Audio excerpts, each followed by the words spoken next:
Good evening, Temecula, and Happy New Year. Today is Monday, January the 9th, 2023. Time is 6 p.m.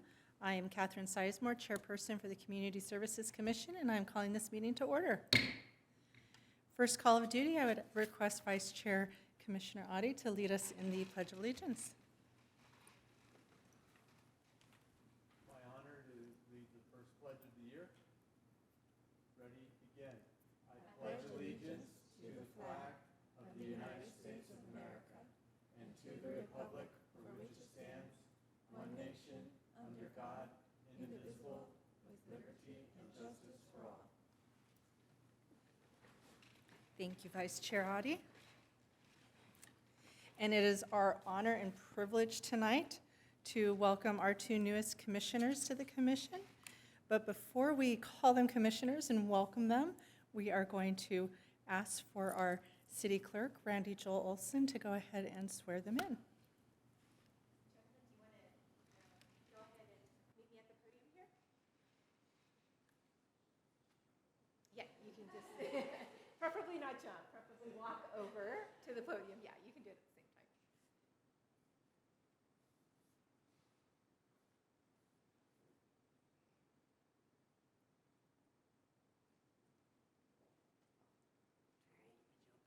You'll go ahead right here, and if you want to go ahead and raise your right hand, repeat after me. I state your name. I, Ernie I, Castro, Jeff Kingsburg, Do solemnly swear or affirm do solemnly swear or affirm That- swear or affirm that I will support and defend that I will support and defend the Constitution of the United the States, Constitution of the United States, the Constitution of the State of California, the Constitution of the State of California, against all enemies, against all enemies, foreign and domestic, foreign and domestic, that I will bear true faith and allegiance that I will bear true faith and allegiance to the Constitution of the United States to the Constitution of the United States, and the Constitution of the State of California, Constitution of the State of California, that I take this obligation freely that I take take this obligation freely without any mental reservation without any mental reservation or purpose of evasion, or purpose of evasion, and that I will well and faithfully and that I will well and faithfully discharge the duties discharge the duties upon which I am about to enter. upon which I'm about to enter. Congratulations, Thank you. commissioners. Appreciate it. Welcome.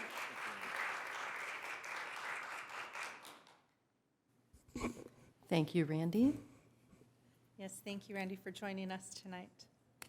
And welcome to our newest commissioners, Commissioner Kingsburg and Commissioner Castro. Welcome. As we start our meeting tonight, first we will ask our commission secretary, Tracy Quartz, to go ahead and do our roll call. Thank you. Commissioner Castro, Here. Commissioner Hawks, Here. Commissioner Kingsburg, Here. Vice Chair Adi, Here. and Chairperson Sizemore. Here. All present. Thank you. Thank you, Tracy. I remember back 2 years ago when I was a brand-new commissioner, and, well, we were doing Zoom back then, so I wasn't so nervous being on the dais, but it was kind of nervous sitting in my fuzzy slippers in my office, dressed from the waist up, talking to all these new strangers in my screen. So I thought what we would do first before we go into our division reports is introduce ourselves, because I think it's nice to know who you're sitting next to. So I will go ahead. I will start. I'm the chairperson, Kathy Sizemore. I've been a commissioner for the past 2 years.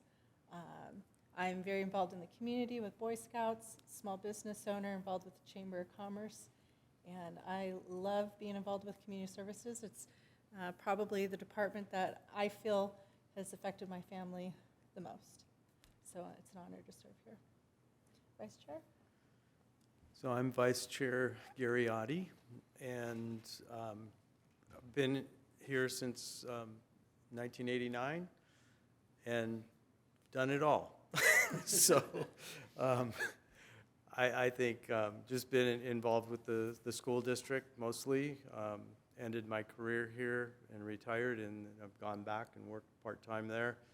I get to go back to work tomorrow and see those happy smiling faces, but just been involved in the community and the youth of the community for all of those years, and absolutely community service is the same thing with us. We raised our 3 daughters here, and it's touched them in many different ways.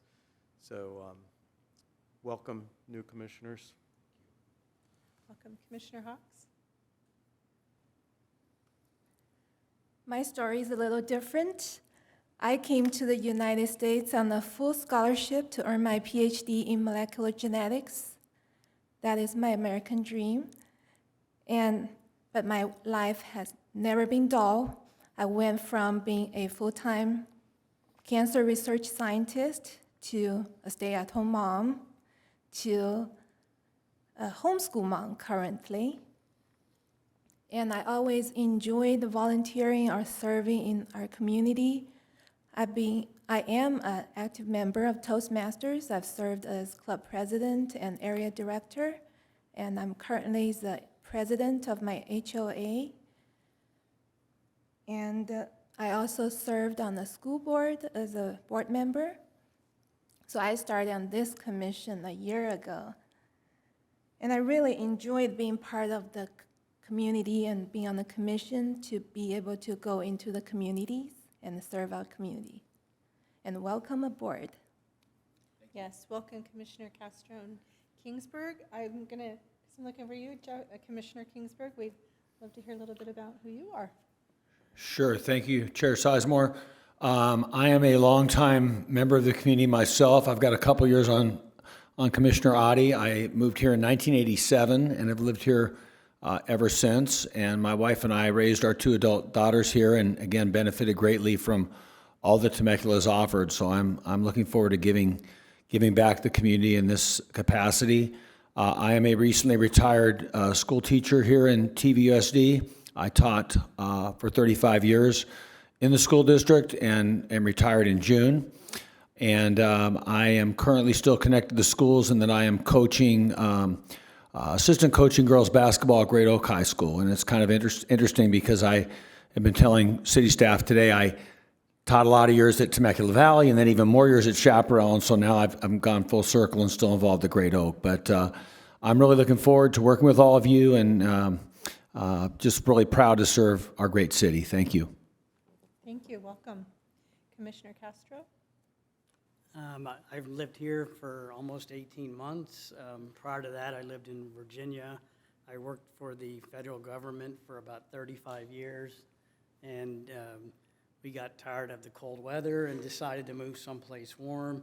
We have a daughter in Carlsbad, so we were looking in that area, but realized we'd have to work, so we found a better place to live, and we've been very happy with our choice in Temecula. We found this to be a very welcoming and great city. We love being here, and part of retiring was I wanted to find ways to give back, so I volunteer at Community Mission of Hope, and then I'm starting to do this. Great, thank you and welcome. Now, every month when we have our meeting, we are always joined by our Commission Secretary, Tracy Courts, and we have other staff members that will change in and out every few months. We'll see different faces delivering our division reports. Willa, would you like to introduce yourself? Hi, I'm Willa Augustine, Community Services Coordinator 2 for the Special Events Division. You will see me quite often when you come to all my events this year. And I lived in Virginia 6 years. That's where you got the woo. I'm glad it wasn't woohoo, cold weather, yay. I still have a sister that lives there with her family, so Oh. yeah, so she's enjoying that cold weather. Chilly, thank you. And then Tracy Courts is our secretary. Yes, we met briefly earlier, but just happy to have you aboard and hear a little bit more about yourself. So we're looking forward to getting to know you throughout the year. Thank you. And I will teach you guys an adjective that we have in community services, dawntastic. Events are dawntastic. And so now you will meet Dawn. Oh, I don't even need any other words. I mean, fantastic. We briefly met. Dawn Adamiak, one of the community services superintendents, kind of doing a lot of the special events with these ladies over here. You will get to know us very well, whether you want to or not, unfortunately. We kind of just put ourselves right into your family, so welcome aboard. Thank you, Dawn. Good evening, Commissioners. Congratulations. It's good to see everyone. Happy New Year. I'm Bea Barnett. I'm the other superintendent. I've been in the Temecula Valley since 2004. I've raised 3 children here in the Temecula Unified School District. And I'm proudly representing as a public servant in the Community Services Department. I look forward to getting to know you better, and welcome aboard. Thank you. Thank you. Good evening. We had a chance to catch up upstairs, but just as a little recap, as you all know, I'm Erica Russo. I'm the director of the Community Services Department.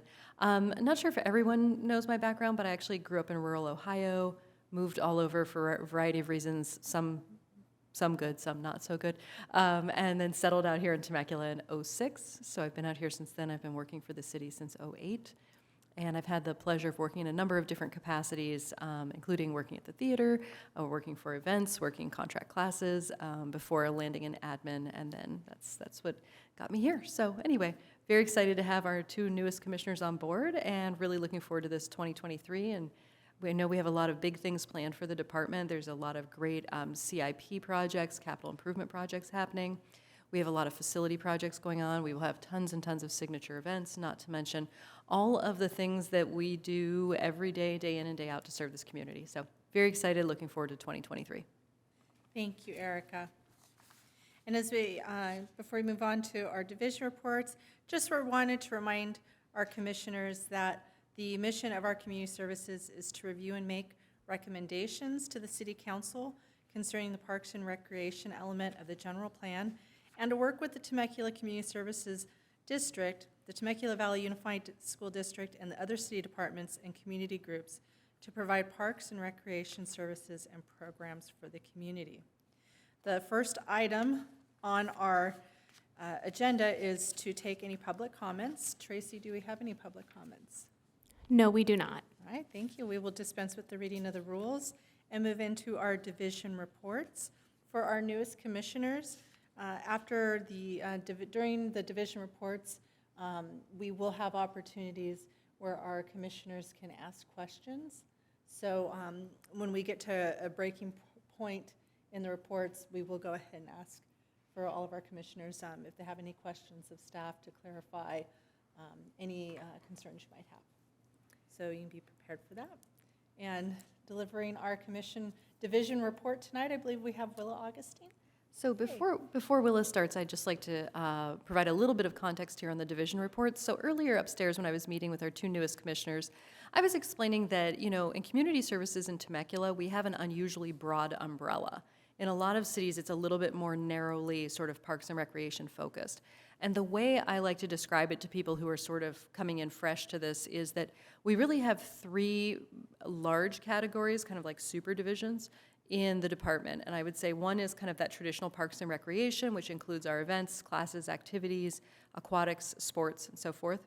And then we have cultural arts, which would kind of broadly encompass our museum, theater, any visual and performing arts, our sister cities.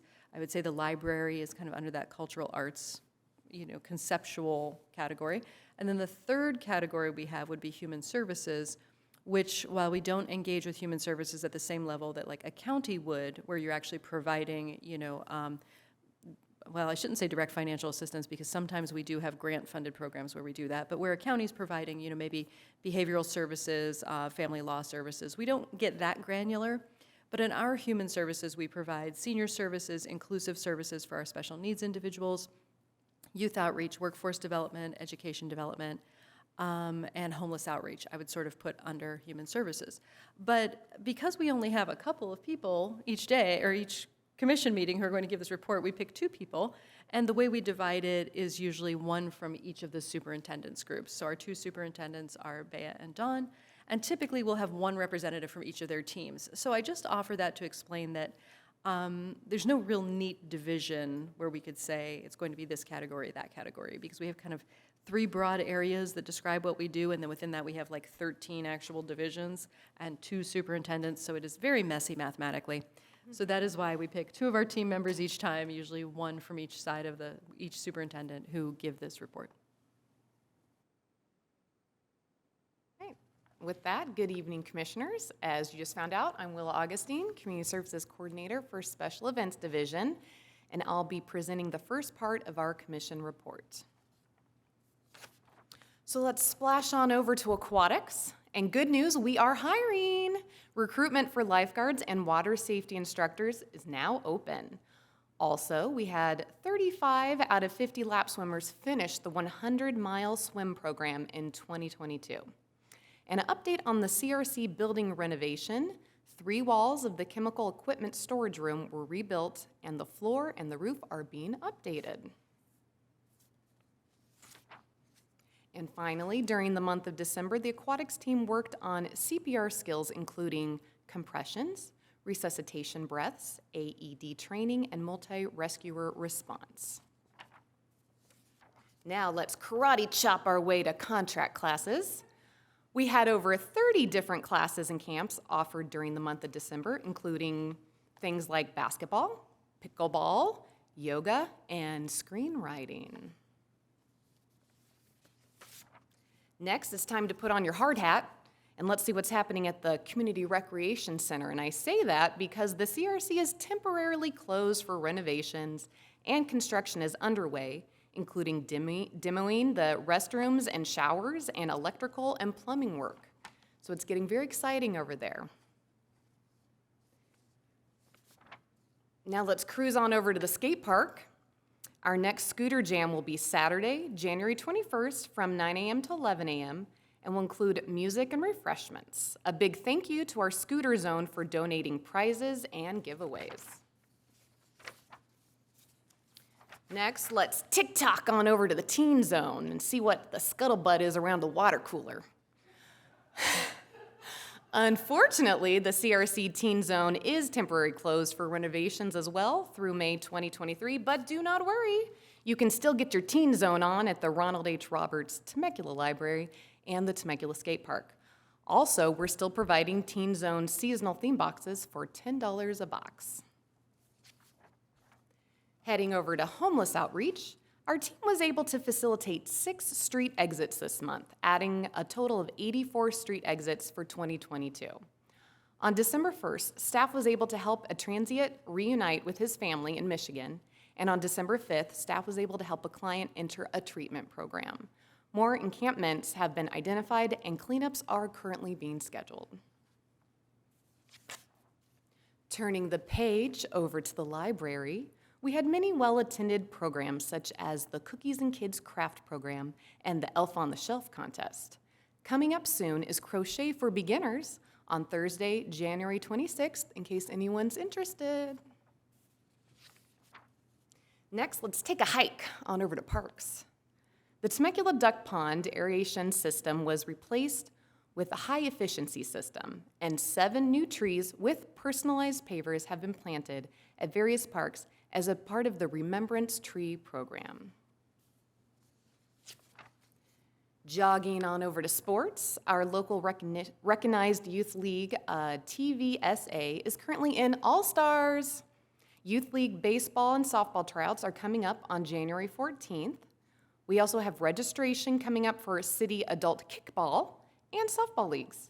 And city adult 3-on-3 basketball tournament will be January 14th. Now, onto something really special. Well, that's special events and rentals.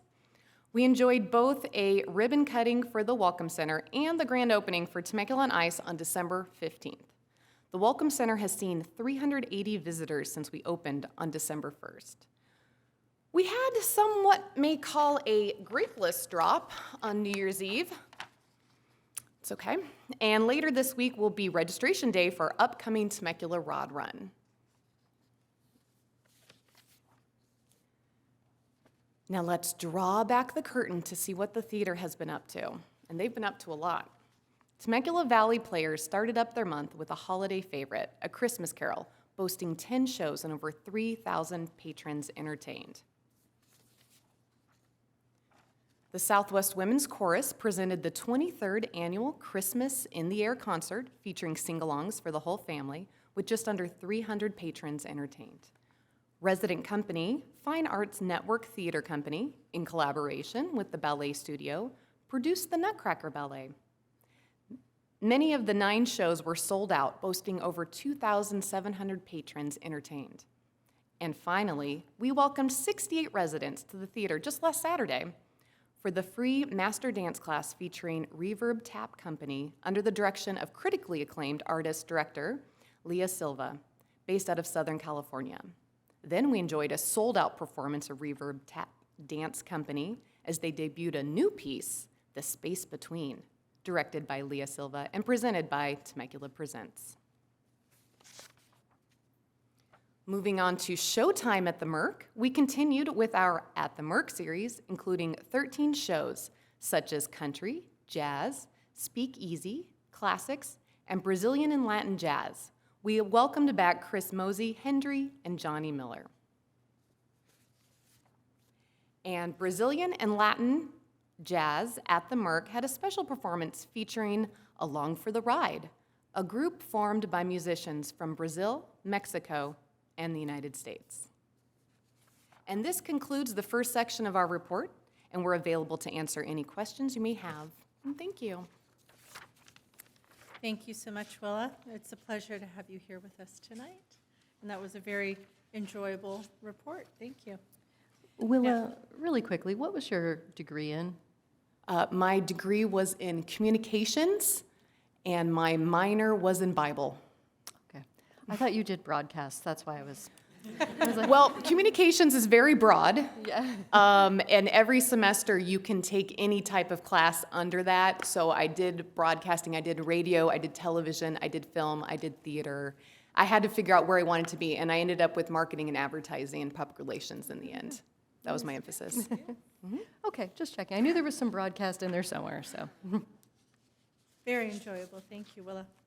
If we ever have a news channel in Temecula, I'd love to see you as the anchor. That would be fun. All right, now we'll go ahead and take questions from our commissioners, and we will go ahead and start with Commissioner Hawks. Thank you, Willa. I loved your transitions, well crafted. And I have a question about the theater, how that works. You mentioned about rental. Is that just in general, does the city rent the theaters to these different groups? And then do we get to take any proceeds from their sales, or how does that work?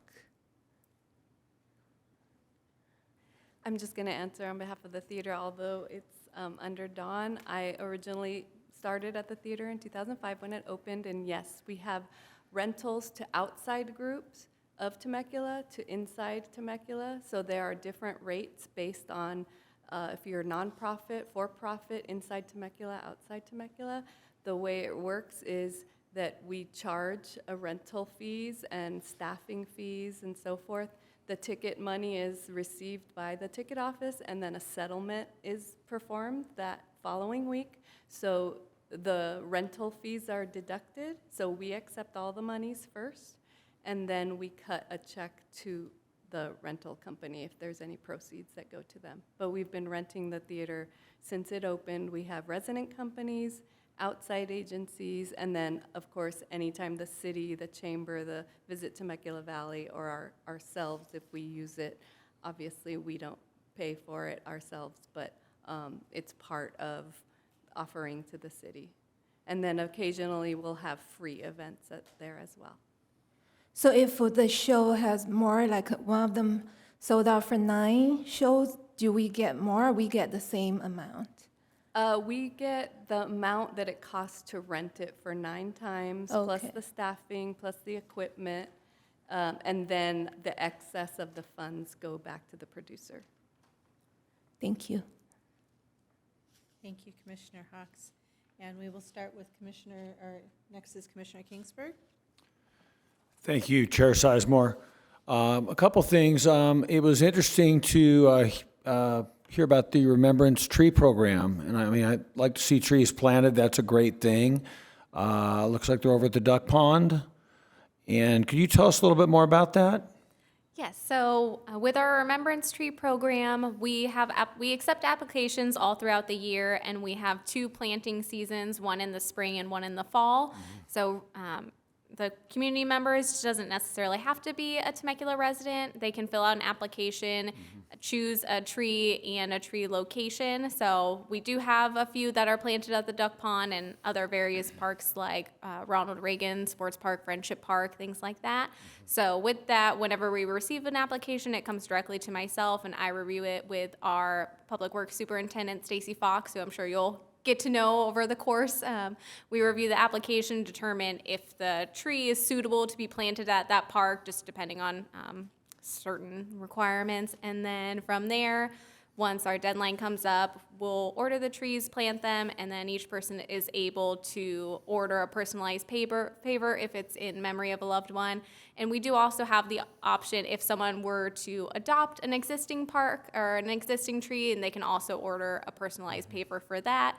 Plus, it's just a great way if people wanted to simply just contribute to our urban forest system, they can just choose to have a tree planted and pay for the purchase of it. They don't necessarily need to do the personalized paver, but that's just an added bonus as part of their Remembrance Tree program.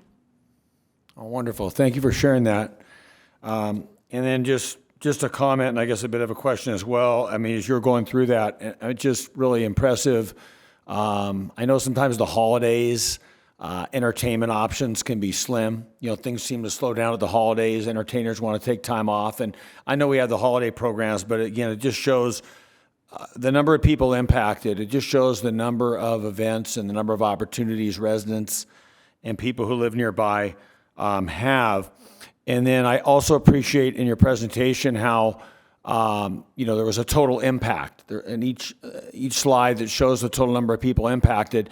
And that just kind of got my curiosity running. And I know the last couple of years have been haywire, so it may not be really good data, but it's kind of like, okay, well, so many for like lap swim, 681 people were impacted. I'd always be curious to how that would compare, say, to a previous year, in the same month. But just really, really good information. So thank you so much. So in terms of that year-over-year impact, that's a really great question because what we found was that as a result of COVID, some of our impacts, some of our contact with the community increased greatly and some of it decreased. Mm-hmm. So for example, with Lab Swim, the total number of participants went down somewhat because we had to take less people. We didn't want to create waiting lines on the deck. We wanted to give people more space. So in some of our programs, we actually reduced capacity. The demand was still extremely high. Demand usually outpaced capacity, but we had to reduce capacity for various things. For other things, we saw kind of a decrease during COVID and then a huge rebound where we saw some what they call pent-up demand for different things. So it's really dependent on what type of activity, what the impacts were to COVID. But it's a great question because the answer is generally we've remained seeing extremely high demand for everything we offer. But some programs have had decreases due to unforeseen, requirements of COVID. Thank you for that. Thank you, Commissioner Kingsburg. And just for your reference, in regards to the Tree Remembrance Program, I have had on several occasions, a resident has asked me if somebody is buried at this park because they see the placard. Are we letting people get buried at the parks? No. So that's what, just in case in your interactions with the public, if someone asks you, hey, are you guys burying people at the parks? You can know that's probably what they're mentioning and what you can tell them about is that Tree Remembrance Program. All right, Commissioner Castro? When is the scheduled completion date on the renovation for the community center? So the CRC is scheduled to be done by May, fingers crossed, because it's a really tight turnaround because we start our aquatics programming in May. And to start aquatics programming for the summer in May, we do aquatics programming year-round, but our summer aquatics program, which is very busy, really opens in May. But to do that, you actually have to have a ton of the staff training done earlier. So we're hoping to be able to reopen to the public in May, but it will be nip and tuck at this point. So as with all construction projects, there's always some unforeseen complication. And then separately, we have the Margarita Recreation Center, the one I was saying is being completely demolished, being totally rebuilt. And that one should be opening in the summer of 2023. So we're hoping July timeframe. Okay. Thank you. I enjoyed the briefing. Thank you. That's all. Thank you. Vice Chair Audi? Yes, I'm going to use the the tape of that presentation to teach our teachers how to teach transition words. So, excellent stuff. Thank you. I don't have any questions. It was an excellent report. Thank you so much. It must be a very special commission meeting to have Willa here presenting. I say we need more Willa. More Willa all the time. Thank you. Very enjoyable. All right. And you know, I don't have any questions. It's wonderful to live here in Temecula. There's always something fun to do. So thank you. All right, I'm Bea Barnett, Community Services Superintendent. I'll be representing this month. The art gallery showcases, we have several places where you can view art for free. The gallery at the Merck is featuring Bryant Nelson landscape photography. The Civic Center Art Gallery, which is right down this hallway, is Katinka Clement Smith's portrait paintings. The gallery at the Ronald H. Roberts Temecula Public Library is Sherry Hersberg, nature photography, and the rotunda at the gallery at the Temecula Valley Museum is the Christmas decorations actually were just coming down last week, but it was decorated beautifully by Temecula Valley Museum staff. In community outreach, we had a total views of 19,293 and reaches almost reached a little bit over 94,000. We released episode 28 of Around and About Temecula. All episodes can be viewed at temeculaca.gov around Temecula. If you'd like to see all 28 episodes and catch up, binge watch. We highlighted the CRC and the MRC construction, and we've received 2,300 views. We are increasing our followers. Our reels are also getting a high demand of views because they're very interesting and creative. Jeff, Mike, Katrina, and new intern Jesse have seen the largest monthly increase in 2022 in December. Some social media highlights are listed below. We've had some incredible reach, and we obtained over 3,000 new followers. Moving to inclusive services, they had a total impact of 50 at SKIP. They had a holiday Skipmas event. Santa was there. YAC is the Youth Advisory Council. They volunteered to put that program on at the Mary Phillips Senior Center. Holiday Skipmas event was a Christmas dinner with all the fixings, and we also had Santa there himself as well. The High Hopes event is for the adult and elder special needs students. We had a DJ, we had a Christmas story, and Santa Claus also made an appearance. So Santa Claus was mostly at the Senior Center this month, other than at your homes, respectively. 80 participants. I got to be a Santa to the senior and attend the holiday lunch. Personally, I'm old enough to go to the Senior Center now, but professionally, I just get my heart is overflowing, and Kathy can speak to it as well. Our chair has visited and volunteered there regularly. If you are feeling down, low, unworthy, just spend 15 minutes in the presence of our greatest generation, and you'll be uplifted for the whole year. They sing on Thursdays, so that's the choir that you're seeing there. And we have a lot of long-time, seniors, a gentleman that's been there since it opened, Wayne Bershaw. He's going to be 100 years old next year. So Yvette and her team are doing wonderful things. They even take seniors off to excursions. I got to join that excursion also to Julian for a day, and then the next one is to Balboa Park, followed by Carlsbad Flower Fields. Next. They are also doing senior yoga. Our senior center also serves as a warm center and a cool center. And as I mentioned, we attended the Julian excursion. It was rescheduled due to snow, so Max, our senior shuttle driver, drove very carefully and cautiously. We got there safely, and it was a very good time for all.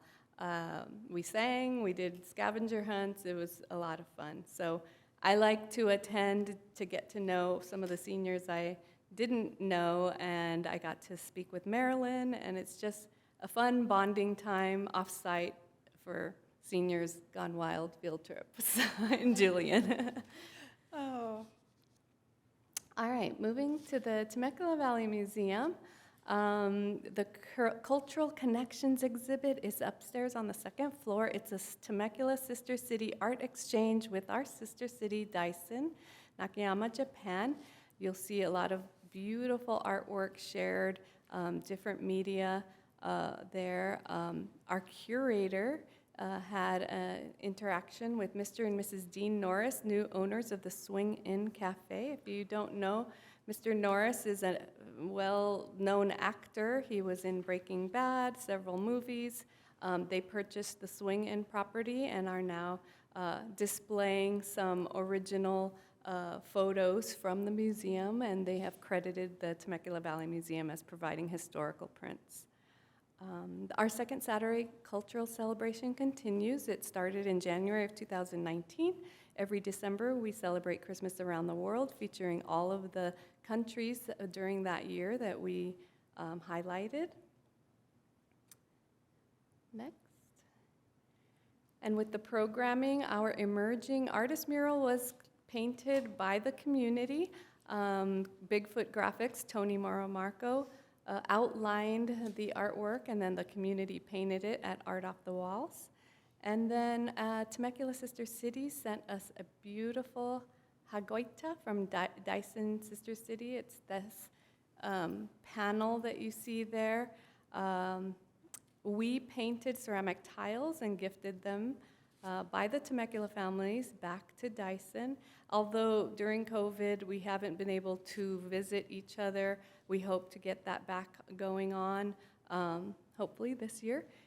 But they did send a beautiful, like 20-minute video of all of their people wishing us well, and it was just pretty exciting because we send videos their way and they send a video our way, so it's a nice way to keep in touch when we can't get together currently.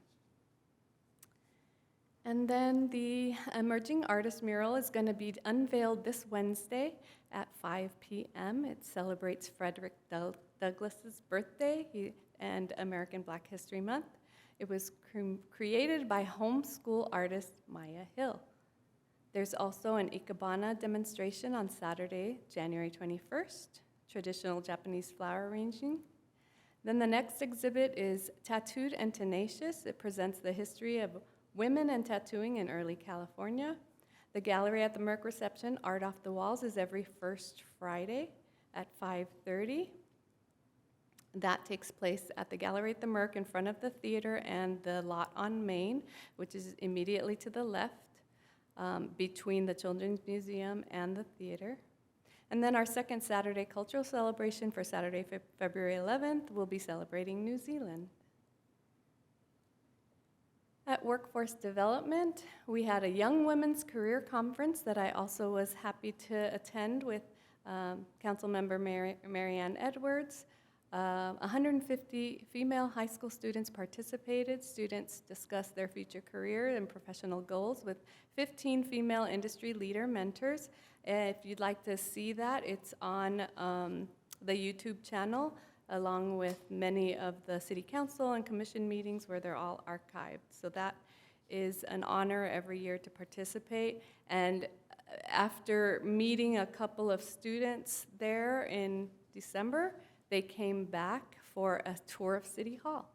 So 2 students that were actually from Vista Murrieta, they were the musical entertainment. They did the national anthem.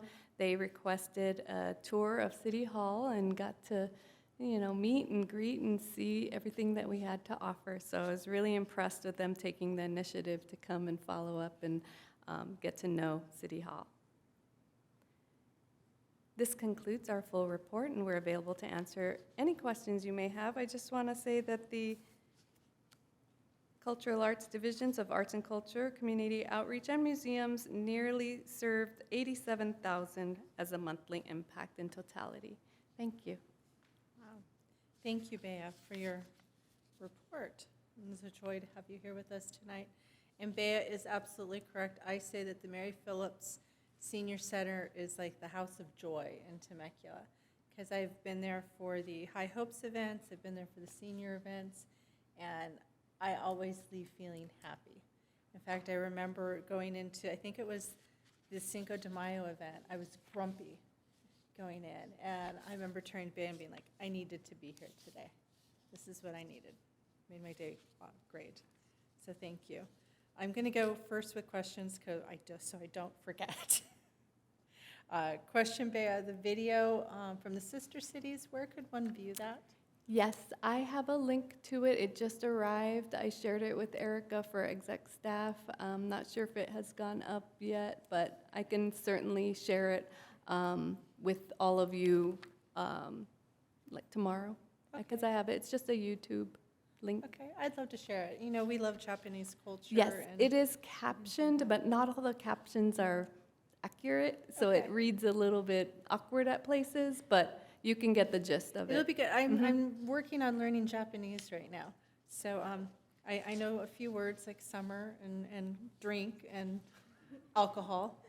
Very interesting. Alcohol was on the level 1 of this language thing. I All was like, appropriate for your Japanese vacation this summer. yeah. So, okay. And then the current display at the museum featuring artwork from Dyson, how long does that go through?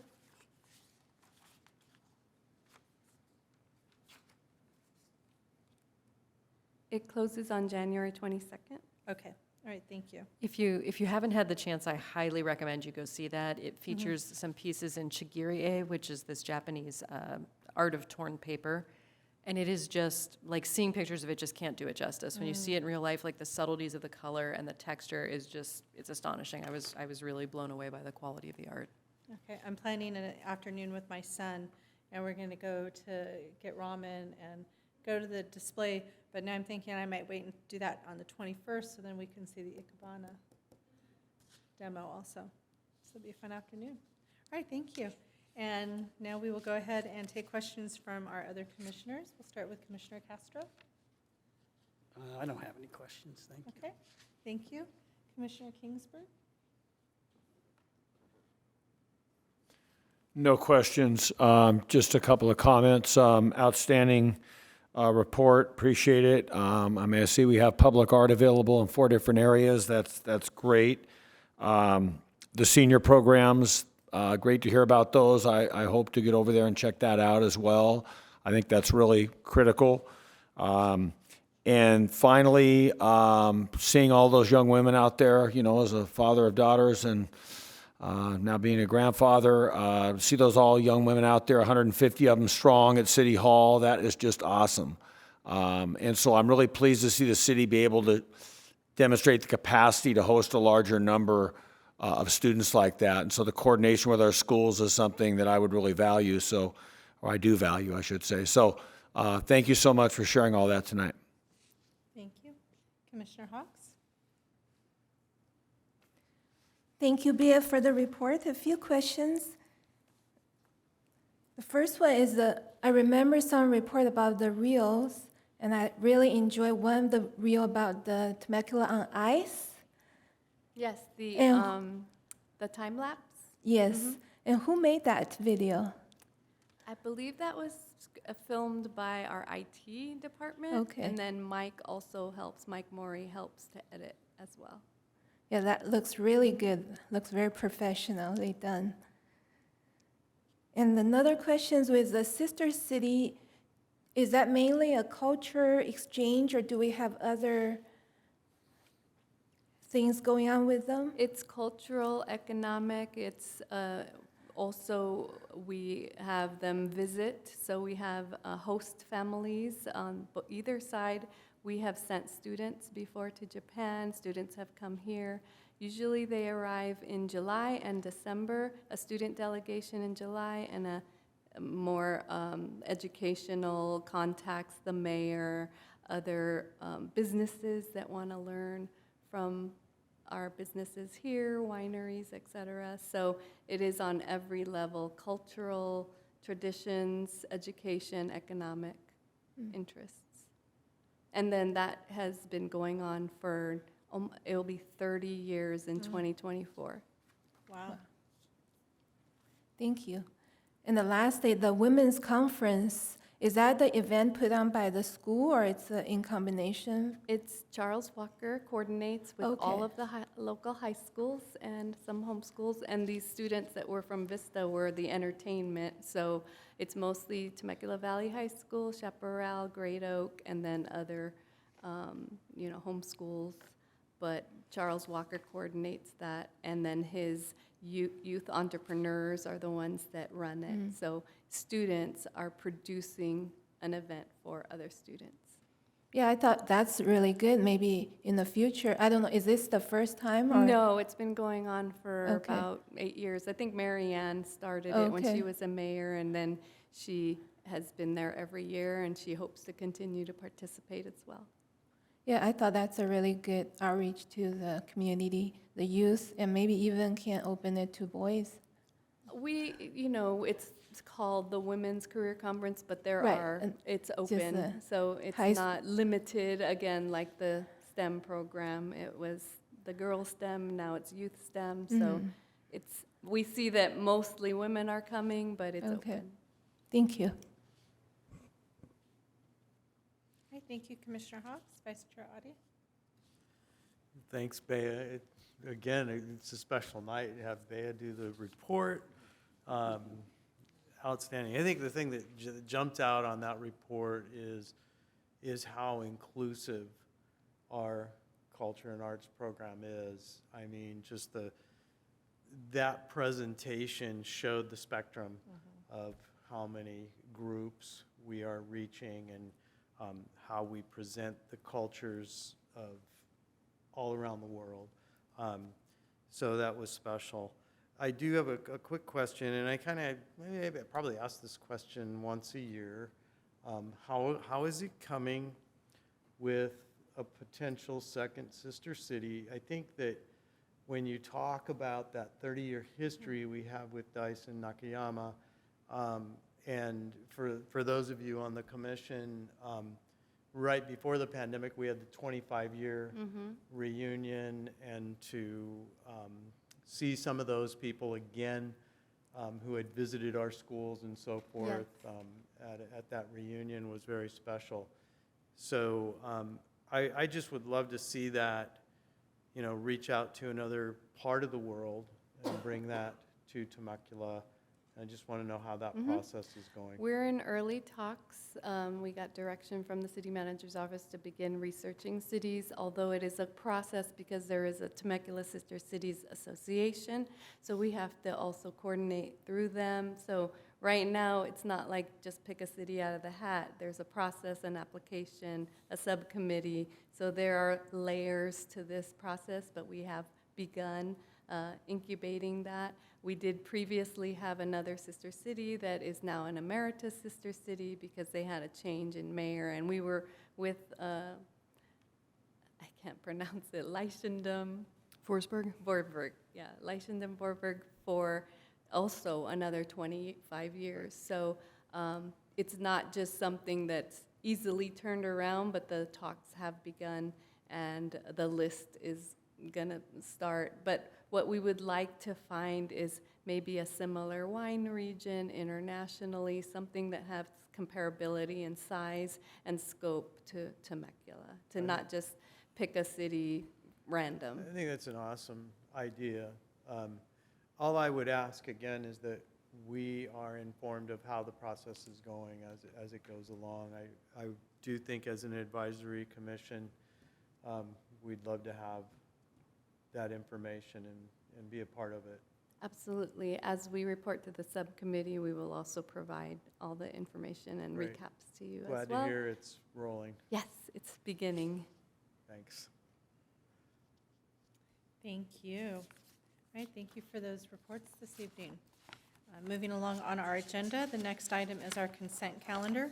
We have one item of business on our consent calendar, which is to approve our action minutes from our December 12th, 2022 meeting. Do we have a motion to approve those minutes? Move to approve? Okay, do we have a second? Second. All right, Okay, so we have a motion from Commissioner Audi and a second from Commissioner Hawks. I will kindly ask Commissioners Castro and Kingsburg to abstain from this vote, but I will go ahead with a roll call vote. Commissioner Hawks, Aye. Vice Chair Audi, Aye. Chairperson Sizemore, aye. and the motion is approved 3-0 with Commissioners Castro and Kingsburg abstaining. Thank you. All right, thank you, Tracy. Moving along to our business calendar, we have one item of business, which is to select our chair and our vice chair for the calendar year 2023.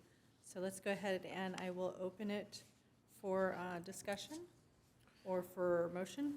So on this motion, do we select the chair first, or are we making nominations at this point? I or- believe we would make nominations for the chair and go through that process and then move on to vice chair. I would like to make a nomination for chair of the commission. I would hold the honor to nominate Chair Sizemore to continue as chair of the commission. And for the information of other commissioners, I know Dr. Hawks has been on for a while now, but for the new commissioners, we talked about how our commission has a broad brush. I think that Chair Sizemore understands that broad brush. She's an amazing listener. She investigates every aspect of what our department does, and you know, is very reasonable in how she approaches that. I think she has, and I've watched her on this commission and on the other committees, where she has an understanding and in her heart of what is good about our community and our department. But yet at the same time, she has a vision for how good we can be. And she is able to be creative with goals that we have to become better while still being reasonable, pragmatic about it. I think that I can say with confidence that Kathy has been and will continue to represent our commission very honorably if we are able to, if she accepts the nomination and we're able to elect her tonight. Thank you, Vice Chair. I do accept. Do we have any other nominations? Any discussion? All right, so can we call for a vote? I believe we'll need a motion first and then a motion, second okay. before we vote. Thank you. Okay. Move to approve that nomination as stated. Did you write all that down? Okay. I'll second the motion. Thank you. So we have a motion from Commissioner Audi and a second from Commissioner Kingsburg to nominate Kathy Sizemore as our chair. So I'll take a roll call vote. Commissioner Castro? Aye. Commissioner Hawks? Aye. Commissioner Kingsburg? Aye. Vice Chair Audi? Aye. And Chairperson Sizemore? Aye. So the motion is approved 5-0. So Chair Sizemore will remain our chairperson. Thank you.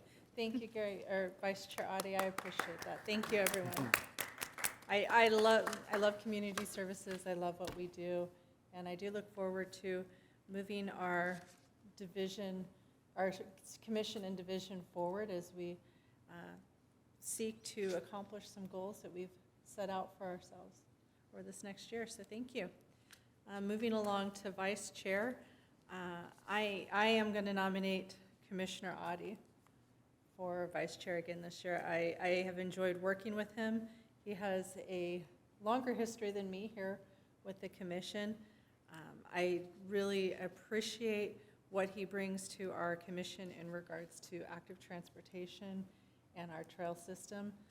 He's very passionate about it, and I've had the privilege of seeing him out in the community, interacting with residents and with business owners, different entities, building awareness of our trail system in Temecula and recreation opportunities. So if Vice Chair Audi would accept the nomination, I would nominate him to continue as Vice Chair. I'll accept. Okay. So I guess now I will make a motion. Or do we have any other motions for Vice Chair? All right, well, I will move that we have Commissioner Gary Audi as our Vice Chair for 2023. Need a second? Second. So we have a motion from Chair Sizemore and a second from Commissioner Hawks to nominate or select Gary Gary Audi as our vice chair. It's hard to want to call you by your title as we move into the Yes. title. So to select Commissioner Audi as our vice chair. So with the roll call vote, Commissioner Castro, Aye. Commissioner Hawks, Aye. Commissioner Kingsburg, Aye. Vice Chair Audi, Aye. and Chairperson Sizemore. Aye.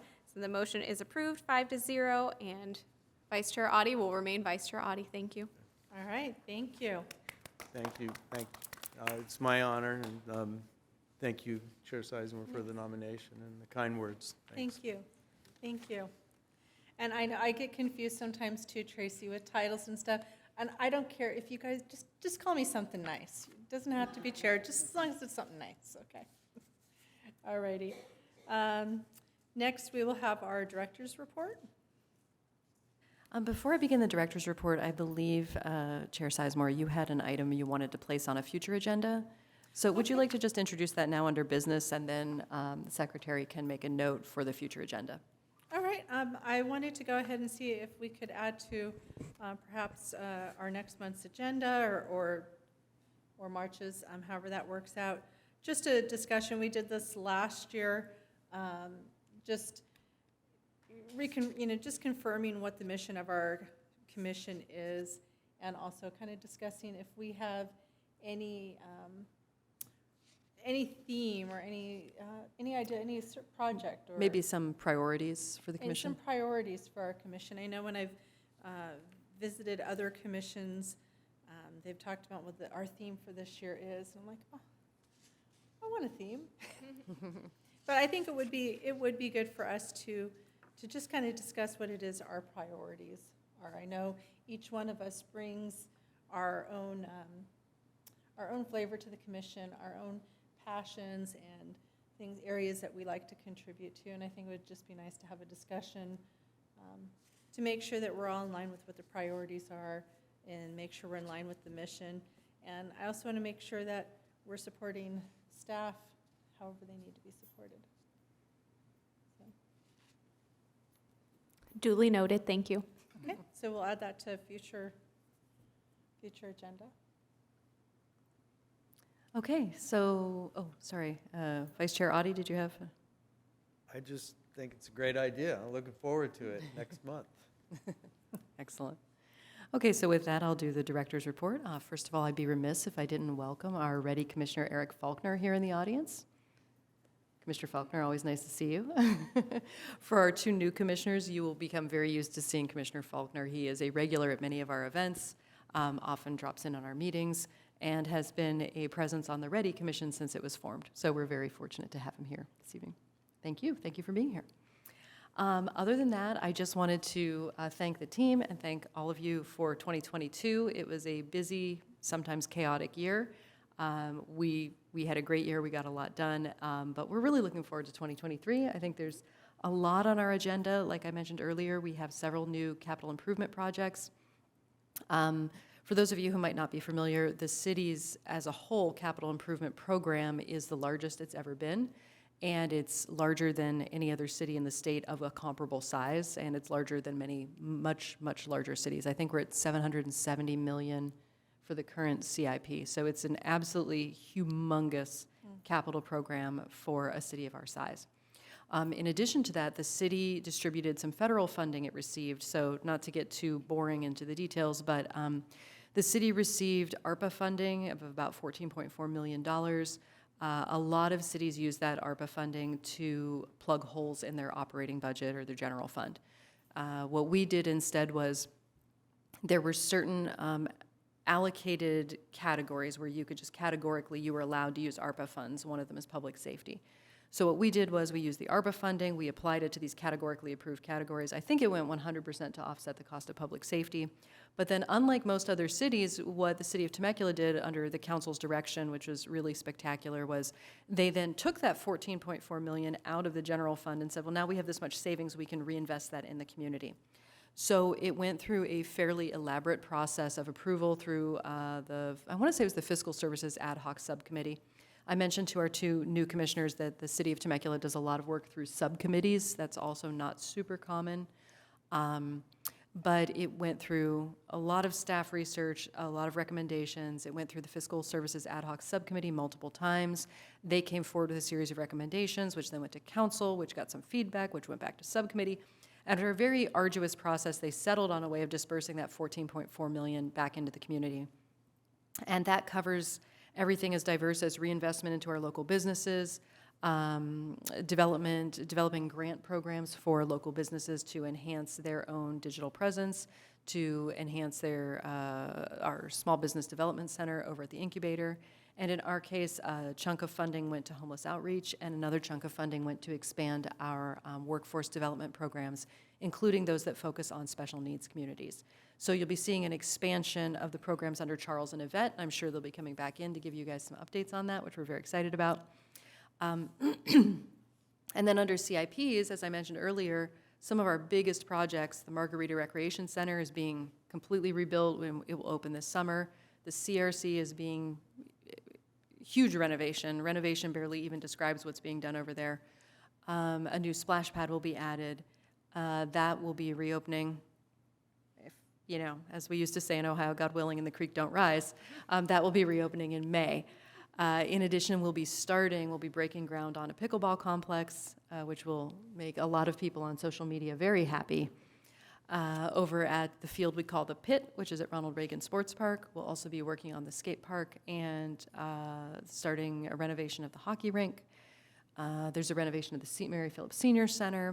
So very few areas within community services aren't receiving some sort of infusion of either cash for programming or capital improvement investment, and it's just an extremely exciting time to be part of this department and to be able to serve our community in this way. And for those of you on this commission, this is going to be a humongous year where you're going to be very busy.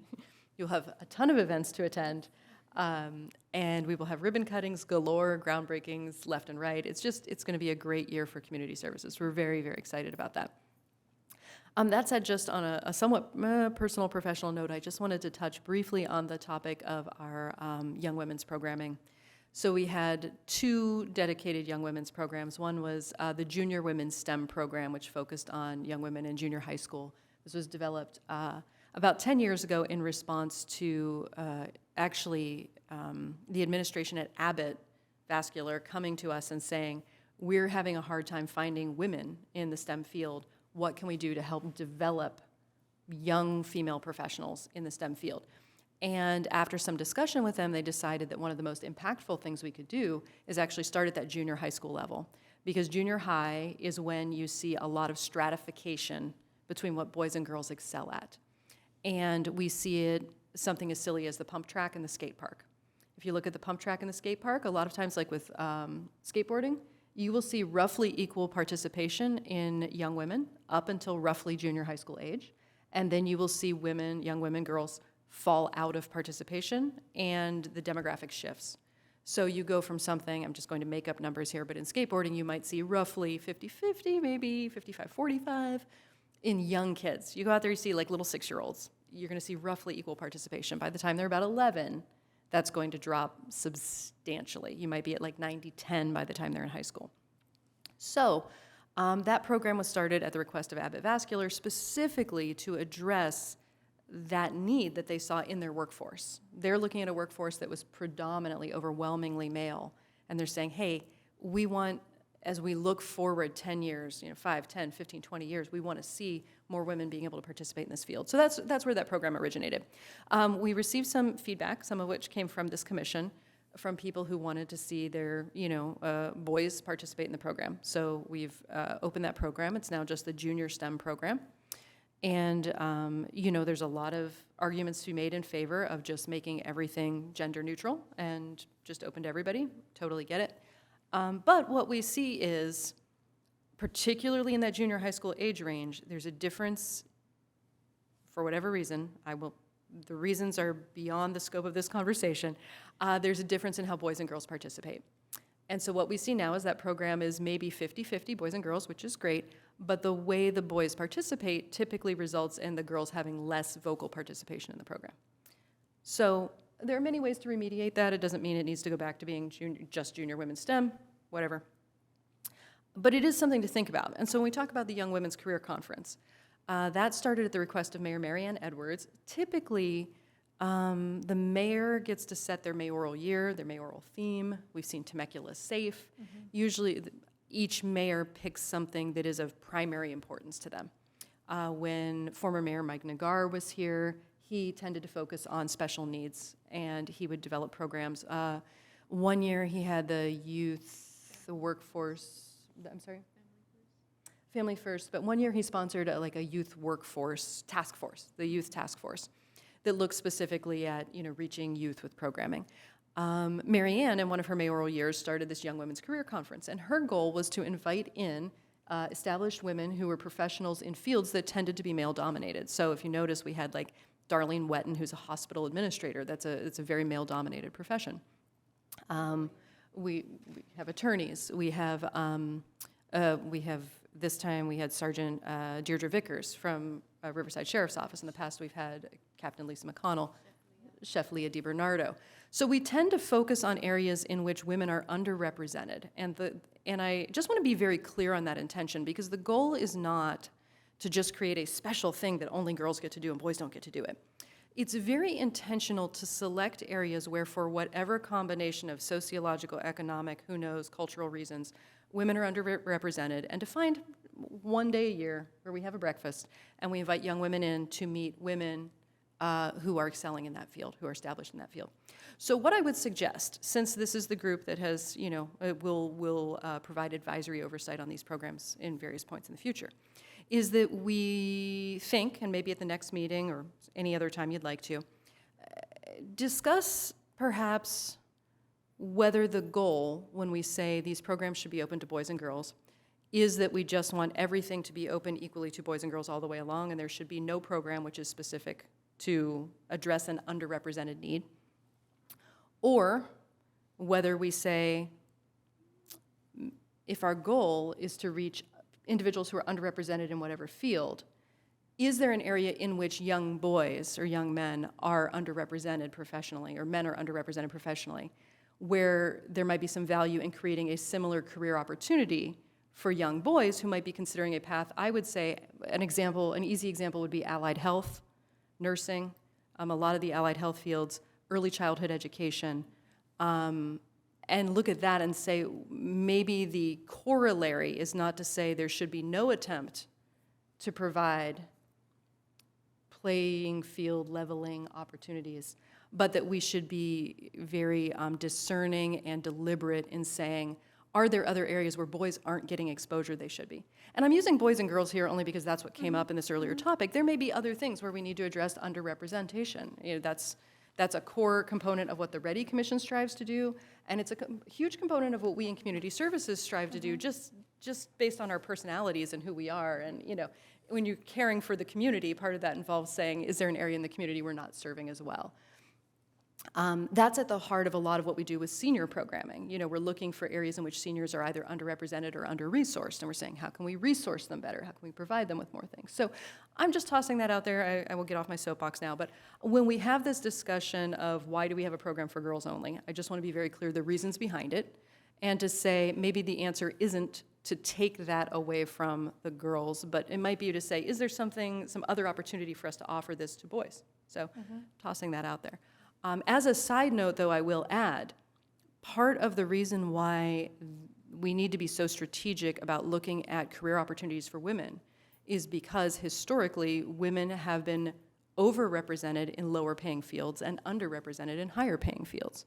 So there's a reason why, when you say, what fields are women underrepresented in, we're looking at fields that tend to either have high bars in terms of the challenges they present to mothers, or they tend to be very high-paying fields, and they tend to be fields where the nature of well, to use a slang term, the old boys club, where it tends to self-propagate. You know, you get mentors, you're mentored by people who, you know, who relate to you in one way or another. And that sometimes creates an exclusionary culture around certain industries. So when we look at areas in which men are underrepresented, a lot of times they're lower paying fields. So maybe there is no need there. Maybe that's not something, but maybe it is. I mean, especially I think with allied health, I think allied health has a lot of potential as being a field that is, you know, has a lot of growth potential, especially as we're looking at an aging population. Those allied health fields are going to boom.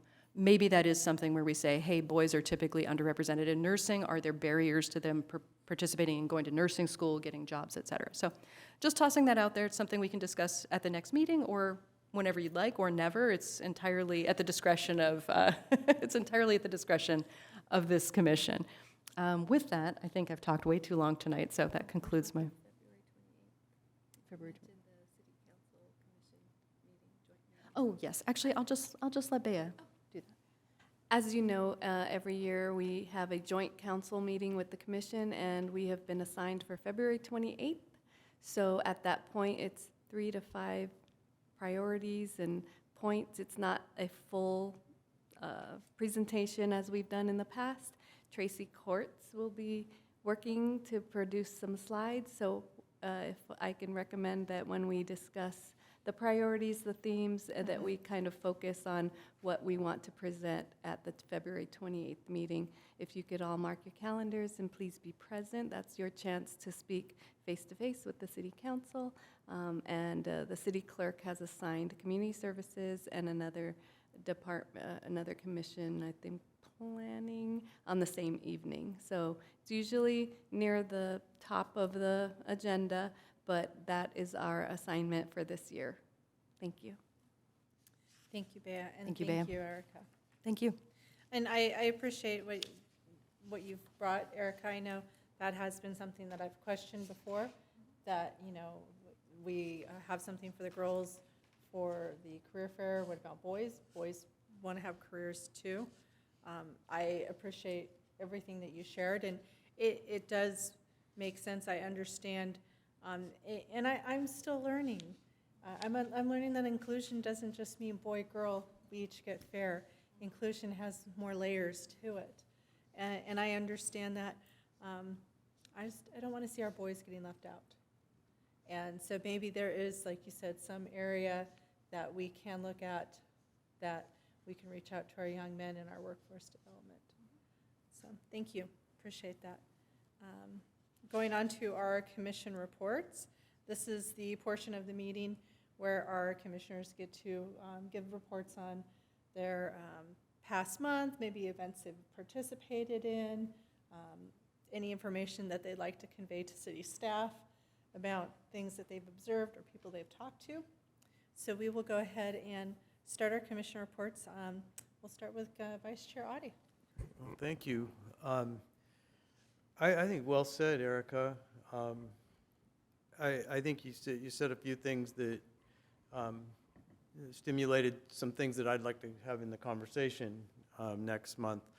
And I think you hit the nail on the head with allied health and also early child development. In my field, I know that we are lacking males in many of our elementary school campuses, and especially in the primary grades. And it's an area where male role models are very needed. So when it comes down to it, it comes down to oftentimes those role models. We have two very successful women on our commission.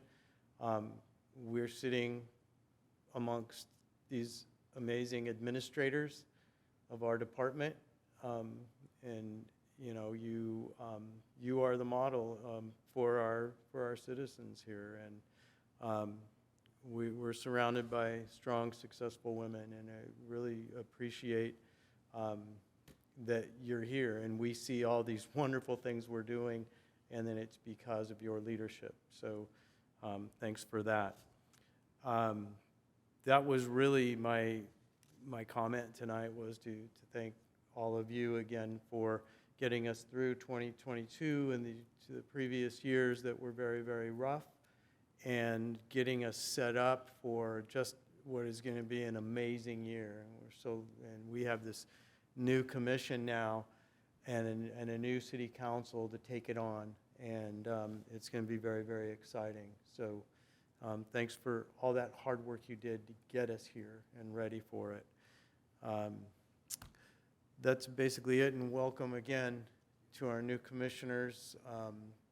I think we have an amazing commission, and we're going to have some great things here in the next couple of years. So welcome aboard. Thank you, Vice Chair. Commissioner Hawks? Thank you, Madam Chair. I have a few things to report. I really enjoyed the ice skating, the Temecula on ice at the opening. That was like the front row seat watching those skaters. And also that inspired me to go back and try it on myself. My goal was not to fall, and I succeeded. Yay. A New Year's Eve drop, the grape drop, even though the grape didn't drop, but I sensed everybody had a great time. That was really a special moment, even with the mist. I enjoyed it. And Will, I remember you said there was a family coming from Idaho? Yeah, so it is common for events of this size, like the New Year's Eve grape drop, to get out-of-towners, out-of-staters. And yeah, we did have a family there from Idaho. But it was nice to be able to chat with them and other people and kind of explain our situation, why we had a grapeless drop. And a lot of people were very warm to our situation, at least, and receptive, and understand these are logistical things of Mother Nature, and we can't prevent wind and rain and blackouts. So it was a very exciting event, and I'm glad you were there to see it all. Yeah, another reason to look back to this year. Hopefully it'll drop. Just a quick note on that for anyone who wasn't aware. We have a 600-pound fiberglass cluster of grapes that's lit up from within that we drop every year on New Year's Eve, just as the ball drops. We do a drop at 9 p.m. for East Coast time and families, and midnight for those who can still stay up that late, not me. And this year we had high winds, and so the grape cluster was unstable. So we weren't able to drop it, and instead for the 9 o'clock, we were able to light up the front of City Hall purple and green, thanks to some heroic actions on the part of our public works staff. But then for the midnight one, the rain just started pouring. We thought we could still do the light, and then at 11:15-ish, we lost all power. And so it was a nightmare. But the good thing that has come out of that is we are examining some other opportunities for having bids to fabricate a more robust set of grapes, so that hopefully for this next year, we will have grapes that can handle high winds and that will not be a 600-pound pendulum swinging in 35 mile an hour gusts. So the good that's coming out of that is we will be looking at refabricating different grapes that can hopefully be a little bit more robust for future weather events. Yeah, thank you for that extra information. And the last thing is I went to the Masters dance this last Saturday. It was loud with 70 pairs of tap dance shoes in the room. But that was really fun. I thought that was a great event. I can see everybody enjoyed it, from as little as maybe 5-year-olds to some maybe in 60s or 70s. So I thought that that's why I asked the other question earlier. It seems brought a lot of interest from the community. So I thought if other companies is willing to do this kind of class. I remember I attended one pre-COVID, and before that show, Jungle Book. Every dance company that has a residency through Temecula Presents, that's part of the contract, is on the day that they perform. And the dance studio, it's a free master dance class, open to all ages, male, female, old, young, any age, any ability. So when we have had other majorly sold out, there was a ballet lesson in there where we were just using everything as a bar. So it could be as full, because Yes. tap is very popular, ballet is very popular. We've had jazz, we've had contemporary dance. So watch for the dance companies that are coming. There will be 2 more. I believe we had Backhouse already in November, Reverb, and then there will be 1 more dance company coming up. So those are all open to all ages. And even if you just come to observe, audit, watch, cheer on people, as many people as we could fit in there, we're not going to turn anyone away. So thank you for participating in that. Yes, I was dancing next to a trash can. But it was fun. And Commissioner, Tracy and I are very good at the Cuban Shuffle. We do it every movie in the park this summer and summer concerts. We'd be happy to have you dance alongside us as well. Okay. Thank you. Yeah, so that was a great year, and I look forward to this year with our 2 new commissioners on board. So I look forward to, and with your continued leadership. Thank you. Thank you, Commissioner Hawks. Thank you. Suggestion for the grape drop. I never took my children to the grape drop. We're in bed much early for that, and I don't like cold weather.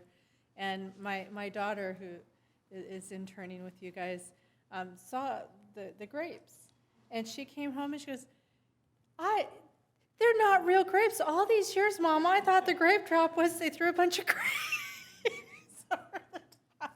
She said, I didn't know that there was a set of grapes that they raised and lowered. I always thought that. So maybe that's an option. If you guys can't get get that referred, maybe you just. I'm glad you mentioned that, over. because Cuban tradition is that you have to eat 12 grapes before midnight. So maybe we do the Cuban Shuffle and the Mambo and eat go. 12 grapes. Who knew? So just a suggestion. Not a good one, but. All right. We'll start with Commissioner Kingsburg. Thank you, Chair Sizemore.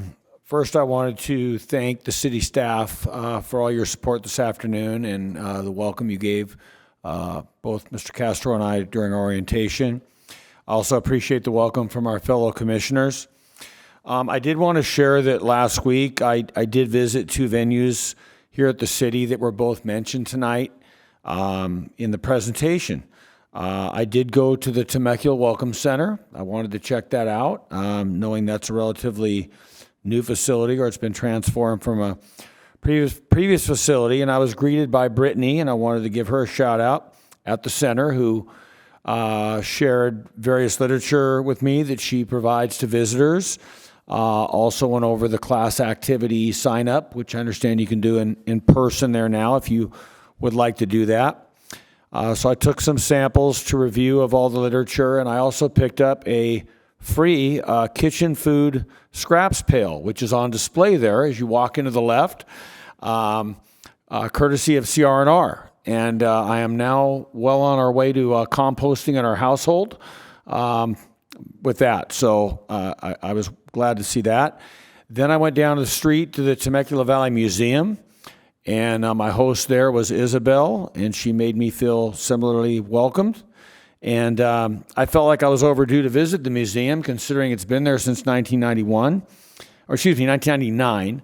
And I had not seen the museum. And so I did look at the art share with Dyson Japan, and that was great. I was also very impressed not only with their art, but some of the art that our own students from Margarita Middle School had contributed to that. It was really great. And Isabel shared with me some of the logistics of the second Saturday on the cultural program, and mentioned, I believe, that New Zealand is scheduled for next month. So I was impressed with both venues, and I certainly appreciate the welcome I received by our staff. So thank you. Thank you, Commissioner Ginsburg. Commissioner Castro? Next time, can I go before him so I don't sound bad? I also wanted to say thank you for having us this afternoon and for getting us all settled. I appreciate that. I have a lot of experience with government organizations, and you get a feeling when you come into a new organization whether they know what they're doing or not. And today I was very impressed by everything you guys take care of and how well you do it. I was involved in the 4th of July parade. I was amazed at how seamless that all flowed, so I wanted to say thank you. That's all. All right, thank you, Commissioner Castro. And now for my report. I've had some fun this past month riding the Santa Gertrudis Creek Trail. Went with Bike Temecula Valley, now I've gone back a couple of times myself. I'm able to use that bike path and some side streets, and I have my own 18-mile loop around the city of Temecula from my home. One thing I wanted to share with you, I noticed this today. One of our Scouts BSA troops, Troop 584, which is a female troop up in Menifee, they just completed their hiking merit badge. That merit badge requires 70 miles of hiking. You have a series of shorter hikes, and you end with a 20-mile hike. And they went ahead and they hiked the Temecula Loop Trail to complete their hiking merit badge this past weekend. They experienced a little bit of urban hiking on that trail. And I thought that was really great to see these young scouts out there using one of our trails to complete that merit badge. They completed it in a record time of 8 hours, 20 miles around the city of Temecula. And I want to give a shout out in the picture on the right, the tallest gentleman in that picture. Give a shout out to Scoutmaster Andy Vogt. He has completed this merit badge for the 5th time now. And he, my understanding is the next day he started with another group of scouts. So he's on his 6th round of the hiking merit badge. And I know I've talked with him before. They typically, in this hike, this 20-mile hike, they typically do the Temecula Loop to complete that. So I wanted to share that use. We're used to our trails being used for bikes. And here's some scouts that went ahead and hiked it. So I want to give a shout out to them. I'm glad to see them using. That's great to know. We'll be sure to share that with Stacy Fox since he works so hard to, maintain those trails. So yeah, and Matt Peters as well. I'm sure they'll be really happy to see that. Yeah, and it was nice to see the dialogue. Scouters from other troops were commenting on this accomplishment. Where did you do this? How did you hike? Because that has been one of the things with this merit badge is you get to the 20-miler and everyone's like, where are we going to do this 20-mile hike? And you can do it right here. And usually Andy, Scoutmaster Andy, is the one who's like, we don't have to travel far to do. We can do it right here in Temecula. So it's great. It's great to see. It was great to see that. So I wanted to share that with you guys. And the other thing I wanted to mention is size inclusivity in the theater. That is something that is, I'm a plus-size woman. And there are some things that are harder to do when you're plus size. And one of those is going to the theater. It can be uncomfortable, but the theater is worth it. But I sat in the box seats once, and it was great because you can move your chair. So instead of having to hug my person I was with, we got to have some space. And my daughter went to the theater this past weekend with her boyfriend, and they're both plus size. And she's like, "Where do I get tickets at, Mom? Where do I want to sit so that we're comfortable?" I said, "Well, get box seats." And can I mention that we also have those similar seats in row F, and that's the handicap accessible, so that is available at all times as well. I mentioned I did find that out, but there's a little bit of a negative stigma. Okay, I have to go get the handicap seats because I'm fat. But anyhow, I was able to communicate with Charisse, and how do we get these box seats? And she told me, well, they're held back, but we open them up at noon. And my daughter called. She was able to get a hold of someone on Saturday. Because she went to the Reverb production, and that person's like, "Well, I don't know if we have any open. I'll call you back." And usually a lot of times when you call a place, they say, "We'll call you back." They don't call you back. But our staff called her back, and they were able to switch her tickets, get her in a box seat. She was like, it was much more comfortable. She goes, "It would have been nice to have him have to sit with his arm around me the whole show, though." But I just wanted to compliment the staff for calling back. That's a big deal. Oh, and I appreciate you bringing that up. I mean, that's a topic that we don't probably talk about enough, and how, just the physical constraint of a seat or something as simple as that can impact somebody's ability to access, Well, a theater and, you know, performance I don't or a talk public about it. meeting. Yeah, I don't talk about it a lot. I mean, who wants to talk about it? I'm too fat for the seats, but yeah, I usually will go home from the theater with bruises on my hips from, it's worth it because it's theater, and that's just what life is, and you get used to it. But it was nice that we were able to have an additional way to accommodate that was more comfortable. And I appreciated staff working with us. I wanted to let you know, your staff, they said they'd call back, and they did. And that's a good thing.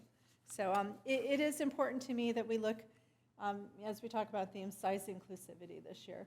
I've talked in the past getting into biking. I love my e-bike, and it's made biking inclusive for me. And I've come to to learn of other organizations that are working to make biking and sports inclusive regardless of size.